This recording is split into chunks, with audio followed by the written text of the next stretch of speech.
പെൺകുട്ടികളുടെ അമ്മമാര് തന്നെ ചെന്നിട്ട് മോളെ ഇവിടെ നിർത്തിയിട്ട് പോകാം ഒരു രാത്രി, കുഴപ്പമൊന്നുമില്ല, അവസരം കൊടുത്താൽ മതി എന്ന് എനിക്ക് പേഴ്സണലി അറിയാവുന്ന കേസുകളുണ്ട്. ഇപ്പോഴും ഇൻഡസ്ട്രിയിൽ അങ്ങനെ ഒരു കാര്യം നിലനിൽക്കുന്നുണ്ടെന്ന് വിശ്വസിക്കുന്നു. I have all the evidence. ഒന്നാമത്തെ കാര്യം പെണ്ണുങ്ങളും കൂടെ വിചാരിക്കണം ഇത്. വെറുതെ ആണുങ്ങളെ മാത്രം കുറ്റം പറഞ്ഞിട്ട് കാര്യമൊന്നുമില്ല. എനിക്ക് അറിയാവുന്നവർ തന്നെ ഉണ്ട് ഈ പറഞ്ഞ പോലെ ഇതെന്ന് പറഞ്ഞ് സാക്രിഫൈസ് ചെയ്ത് കഴിഞ്ഞിട്ട് അവർക്ക് അവസരം കൊടുത്തിട്ടില്ല. അത് കഴിഞ്ഞപ്പോൾ പിന്നെ ഫോൺ വിളിച്ചാൽ എടുക്കത്തില്ല, അങ്ങനെ ഇങ്ങനെ വല്ല കാര്യം ഉണ്ടായിരുന്നു ഇതിന്റെ. ഒരു രാത്രിയെങ്കിലും റിഗ്രറ്റ് ഇല്ലാതെ കിടന്നുറങ്ങാൻ പറ്റും. എന്റെ ഒച്ച കാരണമാണ് ഞാൻ അന്ന് രക്ഷപ്പെട്ടത്. അവർക്ക് എന്തിനു നാണക്കേടാവണം? അവരുടെ വീട്ടിൽ നിന്ന് ആരെങ്കിലും ആണോ ചെയ്തത്? അമ്പോ നാടൻ പട്ടിക്ക് ഷൂസോ? പേടിയുണ്ടാവണം നാടൻ പട്ടിയാണെന്ന്. തിരിച്ച് കടിച്ചാ പേ പിടിക്കും.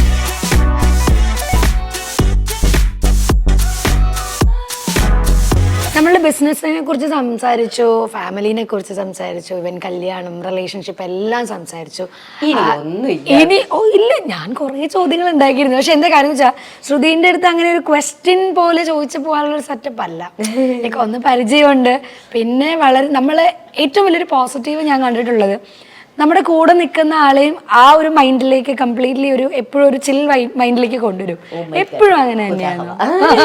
അങ്ങനെയാണോ ഫുൾ ടൈം? കാരണം എന്താ അറിയോ, ഒരു ഇന്റർവ്യൂല് ഞാൻ കേട്ടിട്ടുണ്ട്, വൺസ് കുറെ ബുദ്ധിമുട്ടിയിട്ട് കുറെ അബ്യൂസ് അതുപോലെ കുറെ കാര്യങ്ങൾ ഉണ്ടായിട്ടുണ്ട് ലൈഫിൽ. ഈവൻ നമ്മൾ സെറ്റിൽ വെച്ചിട്ട് എന്തെങ്കിലും ഒരു ബുദ്ധിമുട്ടുണ്ടായാൽ പോയിരുന്ന് ഒറ്റയ്ക്ക് കരയുന്ന ഒരാളും കൂടെ. അങ്ങനെയുള്ള ഒരാൾ, കുറേ വിഷമങ്ങളുള്ള ഒരാളാണ് പുറമേ ഒരുപാട് ചിരിച്ച് കാണിച്ച് നടക്കാൻ ഞാൻ കേട്ടിട്ടുണ്ട്. അതാണോ സത്യം, അല്ലെങ്കിൽ എങ്ങനെയാണ് ഇങ്ങനെ ആളെയും കൂടെ അങ്ങോട്ട് കൊണ്ടുവരാൻ പറ്റുന്നത് എങ്ങനെയാണ്? എനിക്കറിയത്തില്ല. ഞാൻ പൊതുവെ പെട്ടെന്ന് കണക്ട് ആവും ആൾക്കാരുമായിട്ട്. അത് എനിക്കറിയില്ല. ഞാൻ എന്നോട് പോയിട്ടുള്ളവരും എല്ലാവരും പറയും, എനിക്കിത് നേരത്തെ പരിചയമുള്ള പോലെ ഉണ്ടെന്ന്. അത് ഞാൻ ഈ അടുത്ത് കച്ചിൽ ട്രിപ്പ് പോയായിരുന്നു, ഒരു 1 year ആയി. അപ്പം സ്നേഹിച്ചിച്ചും ത്രിമാറി. അപ്പം ഞാൻ ഇവിടുന്ന് പോകുമ്പം ആരെയും അറിയാൻ പാടില്ല, ആകെ സ്നേഹിച്ച്. ഒന്നില്ലെങ്കിൽ എനിക്ക് കംപ്ലീറ്റ്ലി എല്ലാവരും സ്ട്രേഞ്ചേഴ്സ് ആയിരിക്കണം. ഇത് പക്ഷെ എല്ലാവരും അല്ല, എനിക്ക് 3 പേരെ അറിയാം. അപ്പം അവരുടെ കൂടെ തന്നെ നിൽക്കാമെന്ന് പറഞ്ഞു. പക്ഷേ ഇവിടുന്ന് കാലെടുത്ത് കുത്തുന്നതിന് മുമ്പേ എനിക്ക് തോന്നുന്നു ഒരു 42 ഫാമിലീസ് ഉണ്ടായിരുന്നു, 2 ബസ് നിറച്ച്. ഈ 42 പേരുമായിട്ട് ഞാനിപ്പോൾ കമ്പനിയാണ്. 42 പേരും എനിക്ക് ഇടയ്ക്കിടയ്ക്ക് മെസ്സേജ് അയക്കും. ഓരോ ഫാമിലിയാണ്, അതിലെ ഓരോരുത്തരുടെ കാര്യമാണ് പറയുന്നത്. എന്നാലും ഈച്ച് ഹാസ് എ ഫാമിലി. ദേറാണ്, ഒരു ഭാര്യയുണ്ട്, ഭർത്താവുണ്ട്, അങ്ങനെ എന്ന് പറഞ്ഞിട്ടുണ്ട്. അങ്ങനെ 42 ഫാമിലി ഉണ്ടായിരുന്നു. എല്ലാവരുമായിട്ട് ഞാൻ കമ്പനി. ജീവിതത്തിൽ ഒരുപാട് പേരെ അവോയ്ഡ് ചെയ്യേണ്ടി വന്നിട്ടുണ്ട്, അല്ലെങ്കിൽ ഇങ്ങനെ ഒരു സ്വഭാവം ആയതുകൊണ്ട് ശ്രുതിനെ ഒരുപാട് സ്ഥലത്ത് നിന്ന് അവോയ്ഡ് ചെയ്യപ്പെട്ടിട്ടുണ്ടോ? രണ്ടാമത് പറഞ്ഞത് നടന്നിട്ടുണ്ട്. ഞാൻ അവോയ്ഡ് ചെയ്യേണ്ടി വന്നിട്ടില്ല. ഞാൻ അവോയ്ഡ് ചെയ്തിട്ടുള്ളത് വളരെ ചുരുക്കം ആൾക്കാരാണ്. അത് അവരുടെ തന്നെ കയ്യിലിരിപ്പ് കൊണ്ടാണ് അവോയ്ഡ് ചെയ്തിട്ടുള്ളത്. അല്ലാതെ മീൻസ് ഞാൻ അതിനകത്ത് പാട്ടല്ല എന്നല്ല. പക്ഷെ ഈ പറയുന്നത് പോലെ എന്നെ ട്രസ്റ്റ് ഇഷ്യൂസ് തന്നെയാണ്. എന്നെ ചതിച്ചു എന്ന് എനിക്ക് തെളിവ് ഉൾപ്പെടെ കിട്ടിയത് കൊണ്ട് മാത്രം അവോയ്ഡ് ചെയ്തിട്ടുള്ള കുറേ പേരുണ്ട്. പക്ഷെ അതല്ലാതെ എന്നെ ഈ ക്യാരക്ടർ ഉള്ളത് കൊണ്ട് ഒരുപാട് അവോയ്ഡ് ചെയ്തതായിട്ട് എനിക്ക് ഫീൽ ചെയ്തിട്ടുള്ള ഇതുണ്ട്. പക്ഷെ അതിലൊന്നും ഞാൻ ബോധേഡും അല്ല. അതാണ് അതിൻ്റെ അകത്തെ ഹൈലൈറ്റ്. ഈ അവോയ്ഡ് ചെയ്ത് പോയവര് തിരികെ ലൈഫിലേക്ക് വന്നിട്ടുണ്ടോ? തീർച്ചയായിട്ടും വന്നിട്ടുണ്ട്. പോയവരെല്ലാവരും വന്നിട്ടുണ്ട്. വന്നു കഴിഞ്ഞപ്പം അക്സെപ്റ്റ് ചെയ്തിട്ടുണ്ട്? ഇല്ല. ഞാൻ അതിലും ഭയങ്കര കണ്ണിങ് ആണ്. എന്ന് വെച്ചാൽ ഐ ഡോണ്ട് നോ, എൻ്റെ ഒരു ക്യാരക്ടർ ട്രേറ്റ് അങ്ങനെയായിരിക്കും. ഞാൻ ക്ഷമിച്ച് ഒരു തവണയൊക്കെ ചാൻസ് കൊടുത്തിട്ടുണ്ട്. പക്ഷെ പിന്നെയും പണ്ടത്തേൻ്റെ 18ാമത്തേതാവുമ്പോഴത്തേക്കും ഐ ജസ്റ്റ് അവോയ്ഡ്. ഞാൻ കുഴപ്പമില്ല, ഞാൻ റെസ്ട്രിക്റ്റ് ചെയ്യും. അവോയ്ഡിനേക്കാൾ കൂടുതൽ താല്പര്യമില്ല, ഈ ഒരു ലൈഫിലേ എനിക്ക് താല്പര്യമില്ല എന്നുള്ള കാര്യം. എനിക്ക് ഭയങ്കര ക്ഷമയുള്ള ഒരാളാണ്. ഞാൻ എൻ്റെ മറ്റേ ക്ഷമയുടെ നെല്ലിപ്പലക കണ്ടിട്ടേ ഒരാളെ ഞാൻ ലൈഫിൽ നിന്ന് എടുത്ത് കളയുള്ളൂ. അത് എത്ര ചെറിയൊരാളാണെങ്കിലും അതെടുത്ത് കളയണം എന്നുണ്ടെങ്കിൽ എനിക്ക് അത് കംപ്ലീറ്റ്ലായിട്ടും ആ ഒരാള് നമ്മളുടെ ഒരു ടൈമിനോ നമ്മളുടെ ഒരു ലവിനോ വെർത്തിട്ടല്ല എന്ന് എനിക്ക് തോന്നണം. എനിക്ക് മാത്രമേ ഞാൻ എടുത്ത് കളയുള്ളൂ. പല കാര്യങ്ങളും ജീവിതത്തിൽ അറിയാതെ സംഭവിക്കാറുണ്ട് അല്ലേ? എനിക്ക് തോന്നുന്നു നമ്മൾ വന്ന സമയത്ത് സംസാരിച്ചൊരു കാര്യമായിരുന്നു, ഹേമ കമ്മിറ്റി റിപ്പോർട്ട് വന്ന സമയത്ത് ശ്രുതിക്കെതിരെ ഉണ്ടായിരുന്ന ആരോപണങ്ങള്. അപ്പം അതിനെക്കുറിച്ച് എന്താ സംസാരിക്കാനുള്ളത്? അങ്ങനെയൊക്കെ വന്നപ്പോൾ എന്താ, how do you feel that moment? എനിക്കൊന്നും തോന്നിയിട്ടൊന്നുമില്ല. എന്നോട് കുറെ പേര് വിളിച്ചു പറഞ്ഞപ്പോഴാണ് ഞാൻ ഇതറിയുന്നത്. അത് കഴിഞ്ഞപ്പോഴത്തേക്കുമാണ് ന്യൂസിലൊക്കെ നോക്കിയപ്പോൾ എന്റെ എന്ന് പറഞ്ഞിട്ട് നിൽക്കുന്നത്. പക്ഷെ ഞാൻ ആ ഒരു കണ്ടസ്റ്റിലല്ല പറഞ്ഞിരുന്നത്. പക്ഷെ ഞാൻ പറഞ്ഞ കാര്യം സത്യമാണ്. ഈ പറയുന്നത് പോലെ പെൺകുട്ടികളുടെ അമ്മമാര് തന്നെ ചെന്നിട്ട് മോളെ ഇവിടെ നിർത്തിയിട്ട് പോകാം ഒരു രാത്രി, കുഴപ്പമൊന്നുമില്ല, അവസരം കൊടുത്താൽ മതി എന്ന് എനിക്ക് പേഴ്സണലി അറിയാവുന്ന കേസുകളുണ്ട്. അത് ഞാൻ പറഞ്ഞിട്ടുള്ള കാര്യമാണ്. പക്ഷെ ഹേമ കമ്മിറ്റി വന്നപ്പം ഇതിനകത്ത് പരാമർശിച്ചിരിക്കുന്ന ആള് ഞാനല്ല. ഞാനല്ല അതിനകത്ത് റിപ്പോർട്ടിൽ മൊഴി കൊടുത്തിട്ടിരിക്കുന്ന ആള് ഞാനല്ല. ഇപ്പോഴും ഇൻഡസ്ട്രിയിൽ അങ്ങനെ ഒരു കാര്യം നിലനിൽക്കുന്നുണ്ടെന്ന് വിശ്വസിക്കുന്നുണ്ടോ?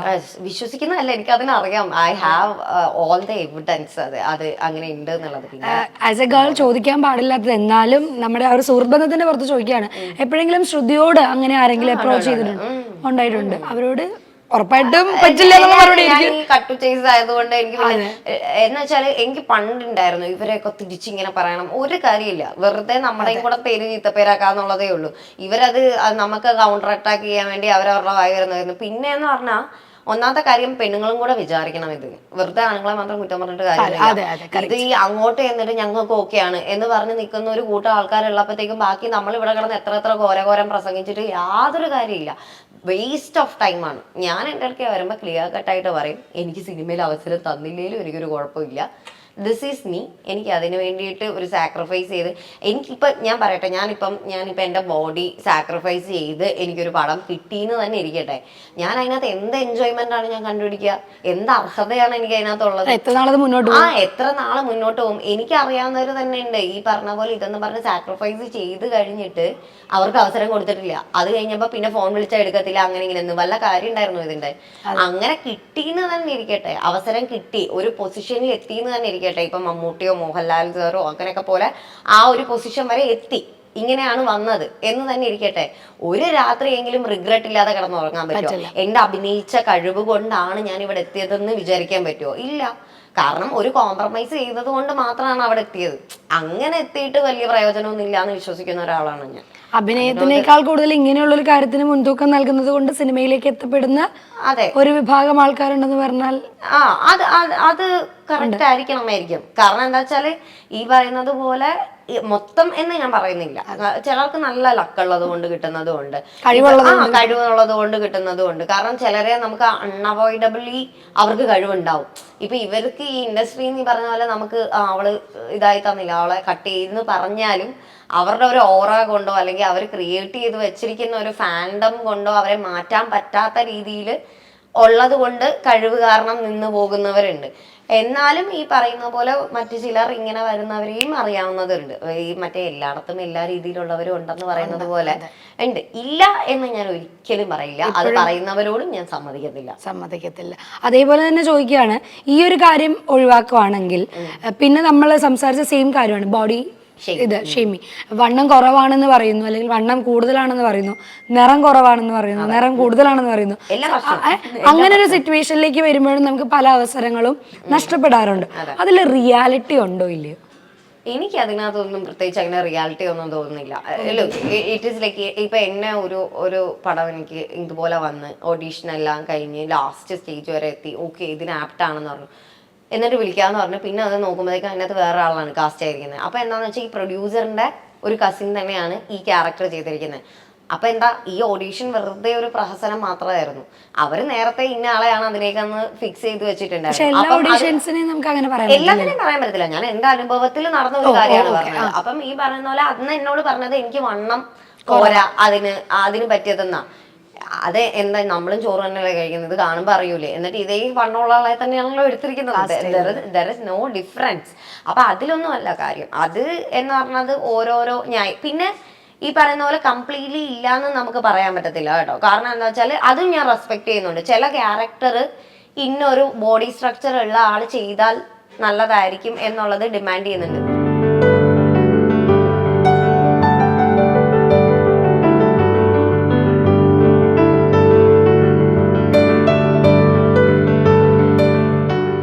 ഈ പറഞ്ഞ കാര്യത്തിൽ നിന്ന് ഞാൻ ചോദിക്കുകയാണ്, ഒരു പെൺകുട്ടി വിചാരിച്ചാൽ മാത്രമാണ് അവിടെ അത് സംഭവിക്കുള്ളൂ എന്ന് പറയുന്നത്.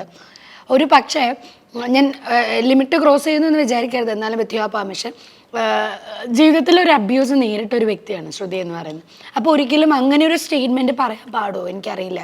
അതല്ല, അവിടെയാണ് തിരുത്തേണ്ടത്. അതായത് ഒരു പെൺകുട്ടി വിചാരിച്ചാൽ മാത്രമേ എന്ന് പറഞ്ഞത് പെൺകുട്ടികളും കൂടെ വിചാരിക്കണം. ഇതിൻ്റെ അകത്ത് ഇപ്പോൾ കൂടുതലും വരുന്നത് അങ്ങോട്ടേക്ക് വില്ലിങ് ആയിട്ട് പോകുന്നതുണ്ട്.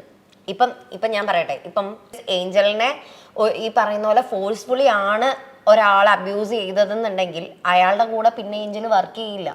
മെന്റലി ഏഞ്ചലിന് പറ്റില്ല. അതൊരു ഫിസിക്കൽ അബ്യൂസ് നേരിട്ടിട്ടുള്ള ഒരാളെന്നുള്ള നിലയിൽ എനിക്ക് പറയാൻ പറ്റും. നമുക്ക് ഈ പറയുന്ന പോലെ നമ്മൾ ചിലപ്പോൾ ക്ഷമിക്കുമായിരിക്കും, ഓൺ ദ ലോങ് റൺ ക്ഷമിക്കുമായിരിക്കും, പക്ഷെ നമുക്ക് മാക്സിമം നമ്മൾ ആ ഒരു ഷെയർഡ് സ്പേസ് അവോയ്ഡ് ചെയ്യും. നമുക്കത് പറ്റത്തില്ല, ഭയങ്കരമായിട്ട് സഫക്കേറ്റഡ് ആകും നമ്മൾ, അതെന്തായാലും നടക്കില്ല. അപ്പം അത് ഞാൻ എല്ലാ പെൺകുട്ടികളെയും അടച്ചിതല്ല പറഞ്ഞത്.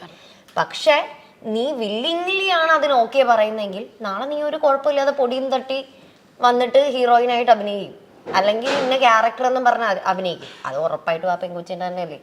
അത് ഞാൻ വോൾട്ടെന്നും പറയുന്നില്ല, അവരുടെ നിലനിൽപ്പിന് വേണ്ടി അവരുടെ ഒരു പാറ്റേൺ ചൂസ് ചെയ്തു. അതെല്ലാവർക്കും പറ്റില്ല. അപ്പം എല്ലാവർക്കും പറ്റാത്തപ്പം ഇങ്ങനെ ചൂസ് ചെയ്യുന്നവരുള്ളത് കൊണ്ട് ബാക്കിയുള്ളവരുടെ അവസരങ്ങൾക്ക് അതൊരു കോട്ടം തട്ടുന്നത് തന്നെയാണ്. ഇപ്പോൾ ഈ ഒരു അബ്യൂസ് നേരിട്ട കാര്യം എനിക്ക് തോന്നുന്നു ഇത്രയധികം ബോൾഡായതുകൊണ്ട് മാത്രമാണ് പറയാൻ സാധിച്ചത്. അത് എടുത്ത് പറയേണ്ട കാര്യം. കാരണം പലരും ഇത് പറയുമെങ്കിലും ചിലപ്പോൾ സമയമെടുക്കും, ചിലർ പറയത്തില്ല. പക്ഷെ ശ്രുതി അവിടെ കാണിച്ചത് വലിയൊരു ബോൾഡ്നെസ് തന്നെയാണ്. പക്ഷെ എനിക്കും കുറെ സമയം എടുത്തു. എനിക്കിത് നേരിട്ടിട്ടുള്ളത് ഞാൻ 8ാം ക്ലാസ്സിൽ പഠിക്കുമ്പോഴും 4ാം ക്ലാസ്സിലോ 5ാം ക്ലാസ്സിലോ പഠിക്കുമ്പോഴാണ്. ഇത്രയും വർഷം എനിക്കെടുത്തു ഞാൻ അതിൽ നിന്ന് പുറത്ത് വരാൻ.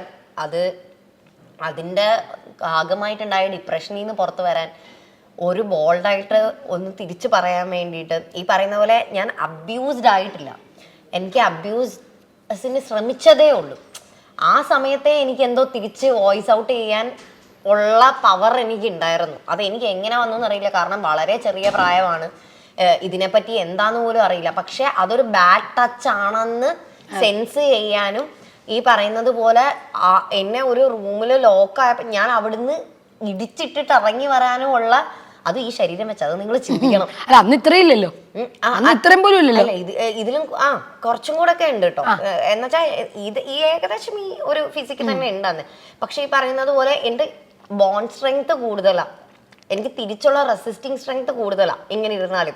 പിന്നെ ഈ പറയുന്നത് പോലെ ഇങ്ങനെ വരുമ്പം ഉള്ളൊരു കാര്യം എന്താണെന്നറിയോ, ഇവർക്ക് നമ്മൾ ഒച്ച വെക്കുന്നത് പേടിയായിരിക്കും.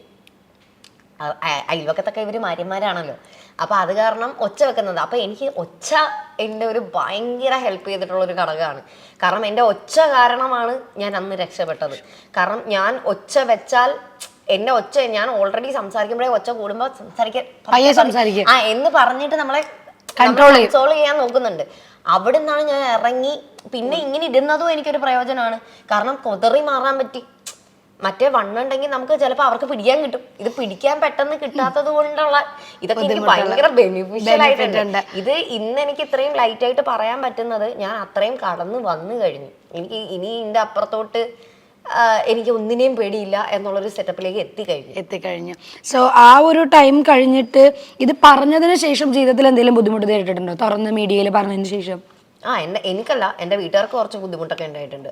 കാരണം കുറെ പേര് വിളിച്ചിട്ട്, നമ്മളോട് ചോദിക്കത്തില്ലല്ലോ, അതിനുള്ള ധൈര്യം ഇല്ലല്ലോ. കുറെ പേര് വിളിച്ചിട്ട് ഈ പറയുന്നത് പോലെ അമ്മേനെയൊക്കെ വിളിച്ചിട്ട് അങ്ങനെയായിരുന്നു, ആരാ, ഞങ്ങൾക്കൊക്കെ നാണക്കേടായി ഇതിങ്ങനെ പറഞ്ഞിട്ട്. I don't care.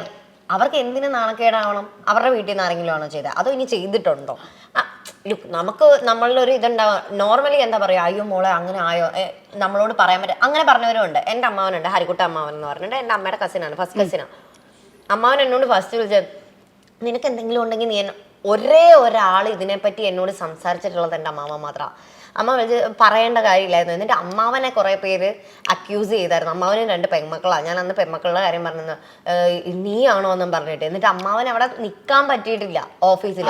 എന്നിട്ട് പോലും അമ്മാവൻ എന്നെ വിളിച്ചിട്ട് എന്നെ കൺസോൾ ചെയ്യുക ചെയ്തത്. എന്നിട്ട് ഞാൻ വോയിസ് നോട്ട് അയച്ചു കൊടുത്തു, അമ്മാവനല്ല എന്തായാലും, ഇതുപോലെ അമ്മാവനെ എനിക്ക് വേറെ കിട്ടിയിട്ടില്ല, അതുകൊണ്ട് അമ്മാവൻ എന്തായാലും അല്ല എന്ന് പറഞ്ഞിട്ട്. പക്ഷേ അമ്മാവൻ അത് ഭയങ്കരമായിട്ട് ഐ ഡോണ്ട് കെയർ. അമ്മാവന് അപ്പൊ എന്താ വെച്ചാൽ സന്തോഷം എന്ന് വെച്ചാൽ ഞാൻ ആ പോയിന്റിലെങ്കിലും തുറന്ന് പറഞ്ഞല്ലോ എന്നുള്ളതാണ്. That's what real relationship means. പക്ഷെ അതൊരാൾ മാത്രമേ ചോദിച്ചിട്ടുള്ളൂ, ബാക്കി ആരും എന്നോട് ഇന്നേ വരെ ചോദിക്കാൻ പോലും ധൈര്യപ്പെട്ടിട്ടില്ല. അപ്പൊ ചോദിക്കാൻ പോലും ധൈര്യപ്പെട്ടിട്ടില്ലാത്ത ഓരോ മനുഷ്യന്മാർക്ക് ഇതിനെപ്പറ്റി കമന്റ് ചെയ്യാൻ യാതൊരുവിധ കാര്യമില്ല. അപ്പൊ ഇന്ന് ഞാൻ ഇത്രയും ബോൾഡായിട്ട് പറയുമ്പോഴേ അവർ അതിനെപ്പറ്റി സംസാരിക്കുന്നില്ല എന്നുണ്ടെങ്കിൽ, അന്ന് ഞാൻ പറഞ്ഞിരുന്നെങ്കിൽ അത് തേഞ്ഞു മാഞ്ഞു പോവേ ഉണ്ടായിരുന്നുള്ളൂ. അല്ലെങ്കിൽ നമ്മുടെ ഇത് നിനക്ക് തോന്നിയതാ അങ്ങനെ ഇങ്ങനെയെന്ന് പറഞ്ഞ് പോവേണ്ടുള്ളൂ. അത് അവരെയും കുറ്റം പറയാൻ പറ്റില്ല. അവർ സൊസൈറ്റീനെ പേടിച്ചിട്ടാണ് അത് ചെയ്യുന്നത്.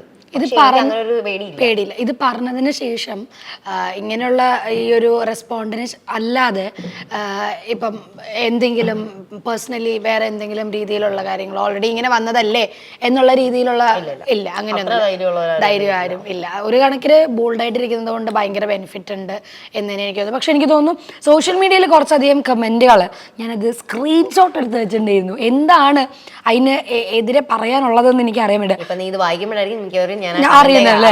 ശരി, അപ്പൊ ഈ കമന്റ് പറഞ്ഞത് ആരാണ് എന്ന് ഞാൻ പറയുന്നില്ല.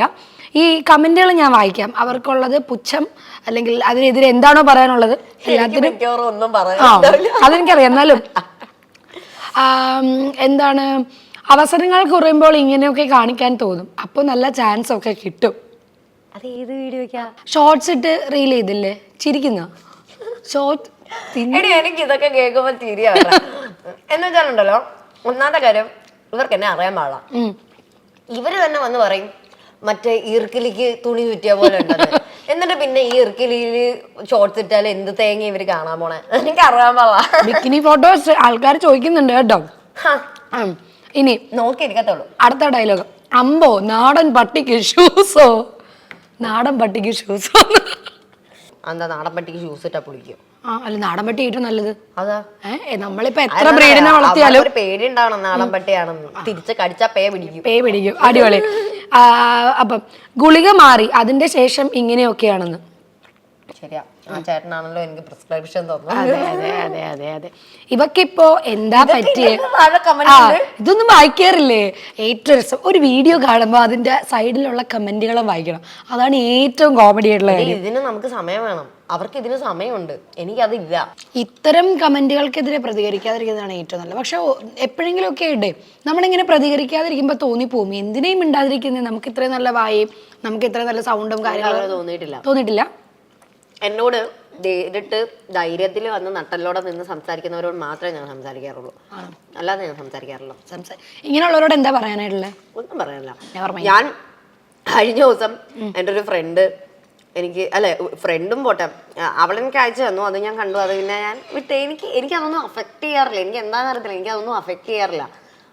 ഇപ്പൊ ഇവരിതൊരു മൊത്തം മോർഫ് ചെയ്ത് ഒരു പോൺ വീഡിയോ എൻ്റെ മൊത്തം ഇറക്കിയാലും എനിക്കത് അഫക്റ്റ് ചെയ്യത്തില്ല.